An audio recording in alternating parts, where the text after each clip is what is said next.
저희가 바로 그 첫 충돌 테스트의 그 결과물이 될 수도 있습니다. 차에 중독되는 순간 카페인. 네, 안녕하세요, 민민입니다. 오늘도 어김없이 찾아온 차량 리뷰. 오늘 소개해드릴 차량은 바로 이 캐스퍼 차량입니다. 이 캐스퍼 차량 도대체 왜 타지? 왜 사는 거야? 이거 궁금해 하시는 분들 많이 계시잖아요. 그 이유를 전격 해부해드리겠습니다. 한번 보시죠. 전면부 보시면 그릴이 좀 신기하게 만들어졌어요. 이거 좀 전기차 그릴 갖다 해야 되나? 그래서 막혀있을 것 같은데 하나하나 다 뚫려있고, 헤드램프 부분인데 가까이서 보시면 이 넓은 공간에 이 딱 하나 넣어놨습니다. 이거 솔직히 좀 낭비 아닌가요? 이러니까 원가 절감이다 뭐 이런 얘기를 좀 듣는 것 같고, 이제 여기는 방향지시등, 이거는 LED로 지금 들어가 있어요. 뭐 전면부는 크게 다른 차랑 다를 바는 없더라고요. 그래서 그냥 일반 경차 전면부 생각해 주시면 돼요. 전면부에서 조금 그래도 인상적으로 하나 더 남는 거 있다고 생각을 하면은 이 전면부가 쭉 이어지는 하이그로시. 이게 그 옛날에 닌자 거북이 아세요? 이렇게 닌자 거북이, 그 닌자 거북이 디자인을 좀 따라한 듯한 느낌이 나요. 근데 이 닌자 거북이를 제가 왜 말했냐? 좀 이따가 뒷좌석 보실 때 그 이유가 나옵니다. 한번 기대해 보시죠. 그러면 바로 옆으로 넘어가 볼게요. 뿅!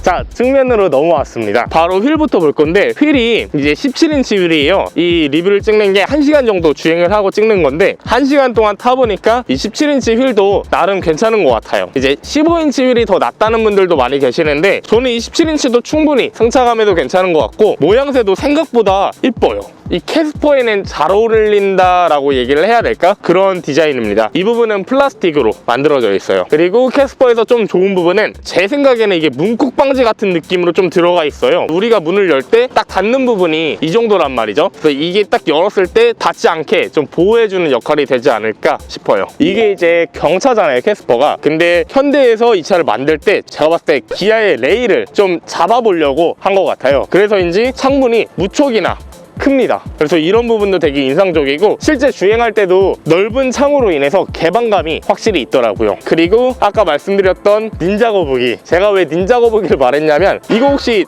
의도 아시는 분 계신가요? 저는 무슨 의미인지 모르겠는데 그냥 이 차가 닌자 거북이 디자인이어서 넣어놨나 싶긴 해요. 그리고 이제 스파크나 벨로스터에 들어가는 히든 도어, 이렇게 열 수 있는 도어입니다. 이제 바로 후면으로 또 넘어가 볼게요. 후면부는 딱 보면 처음에 드는 인상이 되게 외계인 같다라는 생각이 좀 많이 들더라고요. 지구방위대 전면부랑 같이 이제 후면부도 생각보다 디자인에서는 크게 볼 점은 없어요. 뭐 후면 와이퍼, 브레이크 등, 여기에 이제 LED 리어 램프도 있고, 그나마 가장 인상적인 건 현대에서 처음 보는 디자인이에요. 현대 마크를 안에다가 그냥 숨겨놨어요. 아이오닉에서는 현대마크를 없애더니 이번 캐스퍼에는 이렇게 안으로 숨겨버렸네요. 이 플라스틱 안에다가 마크를 넣어버렸습니다. 이제 대망의 트렁크 한번 열어보겠습니다. 어느 정도 길이가 되는지 확인을 해보려고 미리 폴딩을 해놨어요. 그래서 준비한 물건, 바로 줄자. 이 줄자로 폴딩한 넓이가 어느 정도 되는지 한번 재보겠습니다. 오, 생각보다 길어요. 보시면 여기 130 찍힙니다.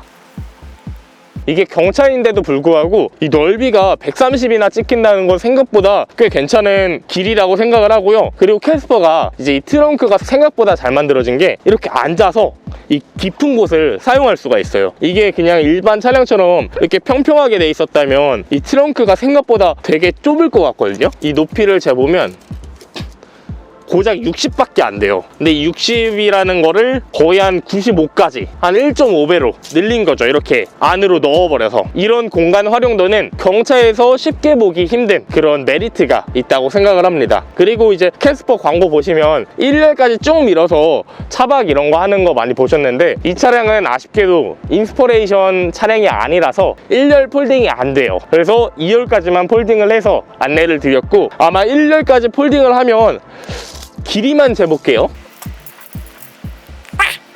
2m입니다. 2m. 말 그대로 1열까지 접힌다는 건 차의 실내 공간을 전부 다 활용할 수 있다는 장점이 있기 때문에 그런 거 좋아하신다면 인스퍼레이션 등급으로 가셔도 괜찮을 것 같아요. 그럼 이제 실내 한번 보러 가시죠. 2열에 이렇게 들어왔는데요. 제 이제 키가 171이고요. 몸무게는 63인데 좀 답답해요. 이제 키가 180 넘는 분들은 뒷좌석 절대 못 앉을 것 같고, 일단은 여기에 이렇게 다리 모양이 없어서 이것도 너무 답답한 것 같아요. 그리고 헤드룸은 생각보다 괜찮아요. 헤드룸 여유 공간 있고, 제가 상체가 긴 거를 고려했을 때 180까지도 가능은 할 것 같아요. 근데 이 다리가 안 된다는 거, 생각보다 시트는 높아서 그 부분도 괜찮은 것 같고, 크게 뭐 볼 건 없는데 제일 그나마 인상적인 건 2열 에어벨트가 여기 있어요. 운전석 뒤에.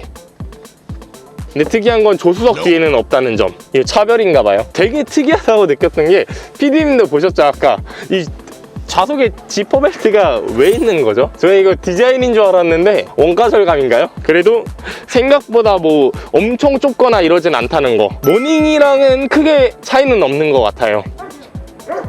우와, 무서워. 빨리 타시죠. 무서워. 드디어 이 운전석으로 들어왔습니다. 바로 시동부터 켜볼게요. 생각보다 조용합니다. 거의 한 1시간 정도 운전을 했는데 이동을 한번 해보겠습니다. 세게 좀 넘어가 보세요. 생각보다 흡수는 잘 되는데.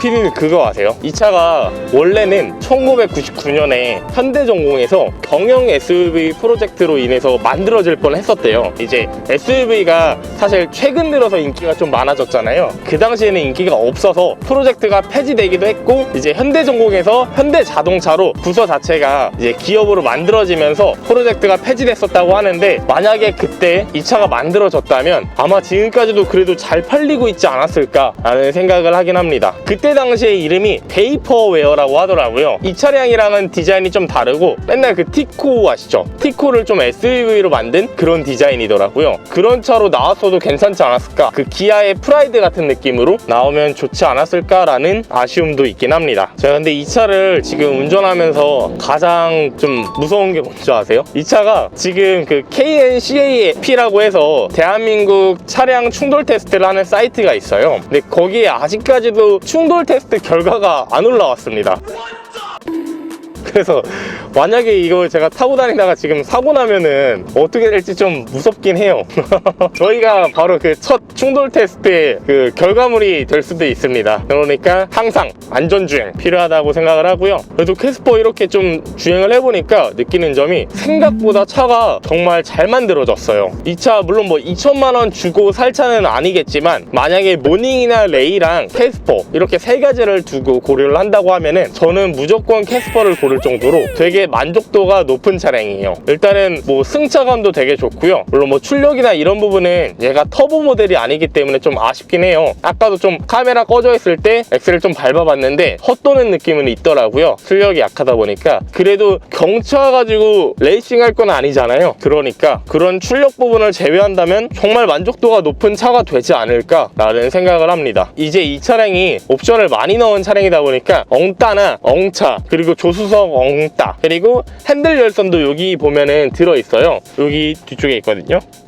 여기에 들어있고, 여기 보시면 핸들 조향도 들어있고, 센터페시아 부분 보시면은 생각보다 이쁘게 만들었어요. 요즘에 이런 전투기 계기판 이런 느낌이 되게 유행이고 트렌드잖아요. 그래서 캐스퍼도 그런 느낌을 만들었고, 되게 재밌는 게 이 온도 버튼이랑 풍량 버튼을 이렇게 버튼식으로 해놨는데, 이게 되게 이렇게 디자인이 되어 있어서 이게 되게 깔끔하고 이쁩니다. 버튼들은 뭐 여기에 다 몰려있다고 보시면 될 것 같아요. 그리고 이제 조수석 앞에만 보셔도 정말 특이한 게, 보시면은 앰비언트 라이트가 들어가 있거든요. 보라색으로. 이게 근데 앰비언트 라이트는 둘째치고, 여기에 충전잭이 들어있으면서 여기에 바로 핸드폰을 거치할 수 있다는 게 너무 매력적인 것 같아요. 정말로 아까 그 트렁크 부분 말씀드리면서 말했는데, 경차에서 사실 공간 활용은 좀 보기 힘들거든요. 근데 이 차는 공간 활용도가 정말 최상급이에요. 그런 부분은 정말 10점 만점 중에 8점 주고 싶습니다. 경차급에서 이룰 수 있는 혜택이라는 혜택은 다 이룰 수 있으면서 경차라는 어드밴티지까지 얻을 수 있는 차량이니까 저는 되게 만족스러운 것 같아요. 그냥 정말 아쉬운 건 딱 하나, 이제 가격이라는 거죠. 이제 어느 정도 이렇게 편의사항은 말씀드렸는데, 이게 생각보다 생각보다 주행하다 보니까 불편한 점이 딱 하나 있어요. 바로 이 A필러. 이 A필러가 되게 두꺼워요. 뭐 경차다 보니까 강성을 위해서 어쩔 수 없이 저렇게 두껍게 만들어야 되는 점은 있겠지만 이게 너무 두꺼워서 사실 시야를 좀 많이 가리더라고요. 그래서 이런 부분은 좀 위험하지 않을까? 초보 운전자분들이 이런 사각에 의해서 교통사고가 많이 일어나더라고요. 그리고 처음에 느꼈던 첫인상이 있는데 운전석에 앉자마자 느낀 점이 생각보다 넓으면서 좁다?